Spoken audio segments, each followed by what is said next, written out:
CM योगी का नया अवतार। सीएम के तेवरों से शाह हुए हैरान। केजरीवाल के बाद अखिलेश का बड़ा दावा। नमस्कार, मैं हूं परवीन शेख। आप देख रहे हैं कैपिटल टीवी की स्पेशल स्टोरी। 4 जून के नतीजों ने तो सबको चौंका दिया। लोकसभा में पूर्ण बहुमत पाने के लिए 272 सीटें जीतनी पड़ती हैं और बीजेपी अपने बूते इस आंकड़े तक पहुंचने से 32 सीटें पीछे रह गई। 80 लोकसभा सीटों वाले राज्य यूपी से बीजेपी को पिछली बार की तरह 60 से ज्यादा सीटों की उम्मीद थी, लेकिन पार्टी बुरी तरह पिछड़ गई।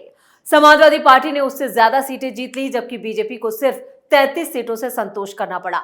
बीजेपी एनडीए गठबंधन को मिली 36 सीटें और कांग्रेस समाजवादी पार्टी वाले विपक्षी इंडी गठबंधन की झोली में आई 43 सीटें। बीजेपी के लिए यह करारा झटका था, क्योंकि पिछले चुनाव में एनडीए के पास 64 सीटें थी। योगी आदित्यनाथ के सर पिछली लोकसभा और पिछली विधानसभा चुनावों में जीत का सेहरा बन चुका था, लेकिन इस बार नतीजों ने उन्हें भीतर तक झकझोर के रख दिया। लेकिन 4 जून के बाद सीएम योगी एक नए अवतार में आए। प्रदेश में 4 जून के नतीजों के बाद हुई ही पहली बैठक में सीएम योगी ने वो कर दिया था जिसकी उम्मीद बीजेपी नेतृत्व तक को नहीं थी। हार के बाद एक्शन में योगी। 4 जून के बाद पहली बैठक में अधिकारियों को दिया यह आदेश। लोकसभा चुनाव खत्म होने के बाद उत्तर प्रदेश के मुख्यमंत्री योगी आदित्यनाथ ने 6 जून को सभी अपर मुख्य सचिव, प्रमुख सचिव के स्तर के अधिकारियों के साथ बड़ी बैठक की। इस दौरान उन्होंने कहा कि खाली पदों पर नियुक्ति की प्रक्रिया तेज कर दी जाए। जहां खाली पद हैं, आयोगों को भेजा जाए। मुख्यमंत्री ने कहा कि अपर मुख्य सचिव और प्रमुख सचिव अपने विभाग के बड़े अधिकारी हैं। विभाग से जुड़ी हर एक व्यवस्था, हर एक परियोजना, हर घटना के लिए आपकी जवाबदेही होगी। समय पर काम करना और क्वालिटी पर ध्यान देना आपकी जिम्मेदारी है। विभागीय मंत्रीगणों के साथ बेहतर संवाद, समन्वय बनाए रखें। जनहित के कामों को लंबित ना रखें। उन्होंने कहा कि जिस विभाग में खाली पद है, वहां से फौरन चयन आयोगों को जानकारी भेजी जाए। नियुक्ति प्रक्रिया में सरलता के लिए ई जानकारी की व्यवस्था लागू की जाए, उसका इस्तेमाल करें। नियुक्ति के लिए सभी जानकारियां समाचार पत्रों में छपाएं। योगी की इस बैठक से साफ था कि आने वाले दिनों में प्रदेश में बड़े अधिकारियों पर तबादले की गाज गिर सकती है, और हुआ भी ऐसे ही। जिन्होंने चुनावों के वक्त ठीक से जनता के लिए काम नहीं किया और जिन अधिकारियों ने अपने काम को टाला, जनता को गुमराह किया, उन सब की लिस्ट बाबा ने तैयार कर ली। योगी आदित्यनाथ ने एक बड़ा फेरबदल 25 जून को किया, जब 12 जिलों के जिला अधिकारियों यानी डीएम को एक साथ बदल दिया। इसके अलावा पुलिस विभाग समेत लगभग सभी विभागों में भी ताबड़तोड़ तबादले किए। 25 जून को भारतीय पुलिस सेवा यानी आईपीएस के 8 अधिकारियों के तबादले हुए। इस फेरबदल में 7 जिलों को नए एसपी भी शामिल रहे। खबरें तो यहां तक आई कि योगी के इन तबादलों के फरमान से बीजेपी नेतृत्व शामिल नहीं था, यानी कि वो नाराज था। इन अधिकारियों के तबादले से दिल्ली में बैठे अमित शाह कुछ ज्यादा ही नाराज हो गए, क्योंकि सीएम योगी बीजेपी नेतृत्व की पसंद नहीं है, बल्कि वो संघ की पसंद है। यूपी में आए चुनाव नतीजों के पीछे भी यही कहा जा रहा है, यानी योगी और बीजेपी नेतृत्व के बीच खींचतान की खबरें वक्त वक्त पर सामने आती रहीं। वो अलग बात है कि सीएम योगी और मोदी शाह इन खबरों का खंडन करते रहे। यूपी में फेरबदल का चुनावी कनेक्शन। सीतापुर, सहारनपुर, बस्ती, संभल, लखीमपुर खीरी, बांदा, मुरादाबाद, कौशाम्बी, चित्रकूट, हाथरस और श्रावस्ती के डीएम बदले गए। सिर्फ हाथरस में बीजेपी चुनाव जीती। सीतापुर और सहारनपुर में कांग्रेस और बाकी सभी जगह संभल, लखीमपुर खीरी, बांदा, मुरादाबाद, कौशाम्बी, चित्रकूट और श्रावस्ती में सपा चुनाव जीती। इसके अलावा मेरठ, आजमगढ़, बरेली, सहारनपुर, मुरादाबाद, प्रतापगढ़, चंदौली को नए पुलिस कप्तान मिले हैं। इसमें भी 5 जगह आजमगढ़, सहारनपुर, मुरादाबाद, प्रतापगढ़, चंदौली में बीजेपी चुनाव में नाकाम रही थी। उत्तर प्रदेश की राजनीति में 2 दशक से ज्यादा वक्त तक नजर रखने वाले राजनीतिक विश्लेषक मानते हैं कि जिन जिलों में बीजेपी चुनाव हारी, वहां के अधिकारी बीजेपी के नेताओं और कार्यकर्ताओं की आवाज को अनदेखा कर रहे थे। वो मानते हैं कि अब डीएम और पुलिस कप्तान हटाकर बीजेपी सरकार कार्यकर्ताओं और नेताओं को संतुष्ट करने की कोशिश कर रही है। यूपी की सियासत को करीब से जानने वाले कहते हैं कि जमीन पर सक्रिय बीजेपी नेता लगातार इन अधिकारियों की शिकायतें पार्टी आला कमान से करते रहे, लेकिन उनकी बात पर तवज्जो नहीं दी जाती थी, जिसका नतीजा ये चुनावी नतीजे रहे। उनके मुताबिक इसकी वजह यह थी कि बीजेपी को भरोसा था कि अयोध्या में राम मंदिर का निर्माण और प्रधानमंत्री नरेंद्र मोदी और मुख्यमंत्री योगी आदित्यनाथ का नेतृत्व चुनाव जीतने के लिए काफी है। हालांकि प्रदेश में रहे इन प्रशासनिक फेरबदल को बीजेपी नेता एक सामान्य प्रोसीजर बता रहे हैं। बीजेपी प्रवक्ता राकेश त्रिपाठी कहते हैं कि ये फेरबदल एक सामान्य है और हमारी सरकार में हर साल जून के महीने में तबादले किए जाते हैं। वो कहते हैं कि तबादलों से अधिकारियों में नई ऊर्जा आती है और वो बेहतर काम करते हैं। वो आगे ये भी कहते हैं कि इस वक्त काफी समय से एक जगह पर रुके अधिकारियों को हटाया जा रहा है ताकि सरकारी कार्यप्रणाली में और पारदर्शिता लाई जा सके। उत्तर प्रदेश की राजनीति पर नजर रखने वाले विशेषज्ञ ये भी मानते हैं कि बीजेपी ने अपने कार्यकर्ताओं को नजरअंदाज किया, जिसकी वजह से न सिर्फ पार्टी को प्रदेश में हार का सामना करना पड़ा बल्कि वो बहुमत हासिल करने में असफल रही।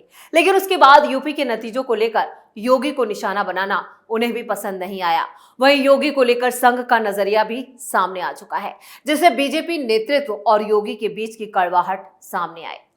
संघ किसके साथ है, योगी या बीजेपी नेतृत्व के? चुनाव नतीजे आने के बाद पहली बार संघ प्रमुख मोहन भागवत की जो भी समझाइश सामने आई, सुनकर तो ऐसा ही लगा जैसे निशाने पर बीजेपी नेतृत्व हो।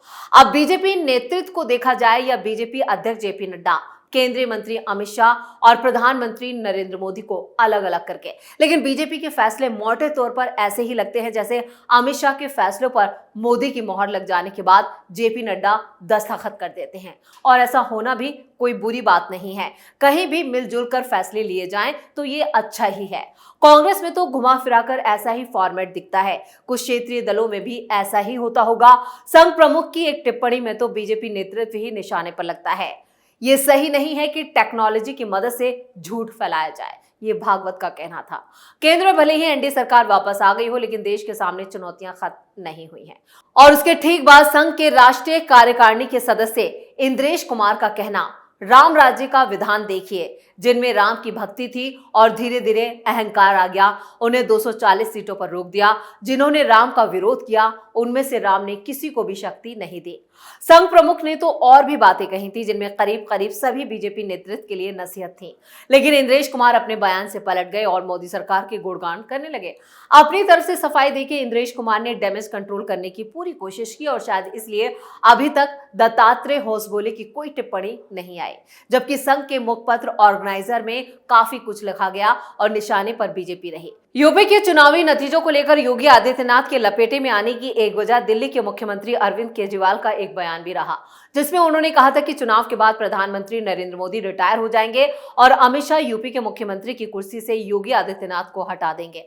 अब ऐसे ही बयान अखिलेश यादव भी दे रहे हैं कि योगी की जगह ब्रजेश पाठक को सीएम बना दिया जाएगा। ब्रजेश पाठक भी यहाँ पर सीएम बनने की चाहत रखते हैं।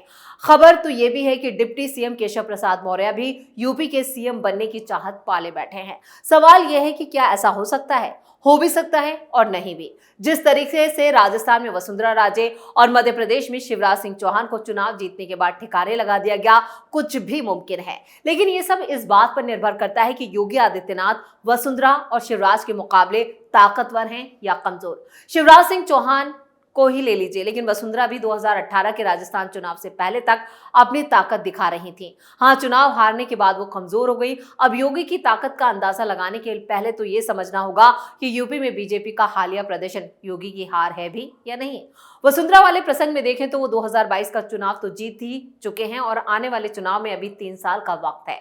भूतकाल में ऐसे कई मौके आए जब योगी आदित्यनाथ ने अपनी ताकत खुलेआम दिखाई और बीजेपी नेतृत्व कुछ नहीं कर सका, और संघ के मामले में भी ऐसी ही मिसाल देखने को मिली। 2002 में गोरखपुर शहर सीट पर जब योगी आदित्यनाथ को अनसुना कर बीजेपी ने अधिकृत उम्मीदवार घोषित कर दिया तो वो आपे से बाहर हो गए। डंके की चोट पर राधा मोहन दास अग्रवाल को मैदान में उतार दिया और जबरदस्त कैंपेन करके जिता भी दिया।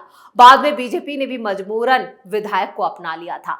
अव्वल तो योगी के सीएम बनने के पीछे उनके संघ कनेक्शन का ही प्रभाव माना जाता है, लेकिन एक उदाहरण भी तब देखने को मिलता है जब उनके इस्तीफे के बाद गोरखपुर उपचुनाव में बीजेपी नेतृत्व ने उनकी सिफारिश को तवज्जो नहीं दी और नतीजे के रूप में हार का मुंह देखना पड़ा। 2024 के नतीजों को भी ऐसे ही पैमाने पर तोलने की कोशिश हो रही है, लेकिन संघ प्रमुख और इंद्रेश कुमार से पहले वाले बयान तो यही लगता है कि संघ योगी आदित्यनाथ को बेनिफिट ऑफ डाउट दे रहे हैं। बाद में डैमेज कंट्रोल का तरीका चाहे जो भी अपनाया जाए, यही बात मोहन भागवत और यूपी के मुख्यमंत्री के मुलाकात होने या ना होने पर भी सस्पेंस की है। तो योगी आदित्यनाथ इस मामले में भी मिसाल पेश कर चुके हैं। यह वाकया 2022 के यूपी विधानसभा चुनावों से पहले का है और संघ नेता दत्तात्रेय होसबोले से जुड़ा हुआ है। चुनावी तैयारियों के सिलसिले में लखनऊ जाने से पहले दिल्ली में वो प्रधानमंत्री नरेंद्र मोदी, अमित शाह और बीजेपी अध्यक्ष जेपी नड्डा से विचार विमर्श कर चुके थे। लखनऊ पहुंचने के बाद भी मुलाकातों का सिलसिला जारी रहा, लेकिन तभी कुछ ऐसा हुआ कि योगी आदित्यनाथ अचानक सोनभद्र के दौरे पर निकल गए। दत्तात्रेय होसबोले इंतजार करते रहे, लेकिन योगी आदित्यनाथ लखनऊ लौटने की बजाय सोनभद्र से मिर्जापुर चले गए और फिर वहां से गोरखपुर।